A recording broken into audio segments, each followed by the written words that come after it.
এবার পারমাণবিক ক্ষমতা সম্পন্ন একটি নতুন ব্যালিস্টিক মিসাইলের সফল পরীক্ষা চালালো ভারত। এটি ৩৫০০ কিলোমিটার দূরের লক্ষ্যবস্তুতে আঘাত হানতে সক্ষম।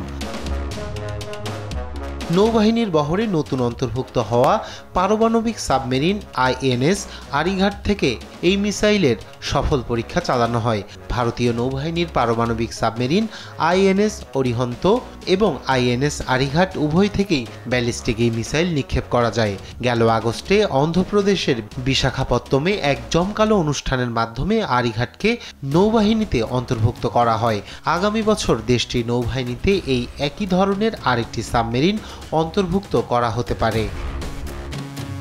K4 নামের নতুন এই মিসাইলের সফল পরীক্ষা ভারতের পারমাণবিক হামলার জবাবের সক্ষমতা বৃদ্ধি করবে বলে ধারণা করছেন নিরাপত্তা বিশ্লেষকরা। এর আগে গেল 12ই নভেম্বর নিজেদের তৈরি দূরপাল্লার ক্রুজ মিসাইলের সফল পরীক্ষামূলক উৎক্ষেপণ করে ভারত। দেশটির প্রতিরক্ষা মন্ত্রণালয়ের অধীন সংস্থা ডিফেন্স রিসার্চ অ্যান্ড ডেভেলপমেন্ট অর্গানাইজেশনের তত্ত্বাবধানে এই পরীক্ষা চালানো হয়। ভারতের দাবি, ভূমিতে অবস্থিত যে কোনো লক্ষ্যবস্তুতে আঘাত হানতে সক্ষম এই মিসাইলটি ভূমি কিংবা জাহাজ থেকে নিক্ষেপ করা যাবে। তবে পরীক্ষা হওয়া এই মিসাইল এবং সেটির রেঞ্জ সম্পর্কে বিস্তারিত কিছু বলেনি দেশটি। রায়হান কবির শুভ্র, নিউজ ডেস্ক, দেশ টিভি।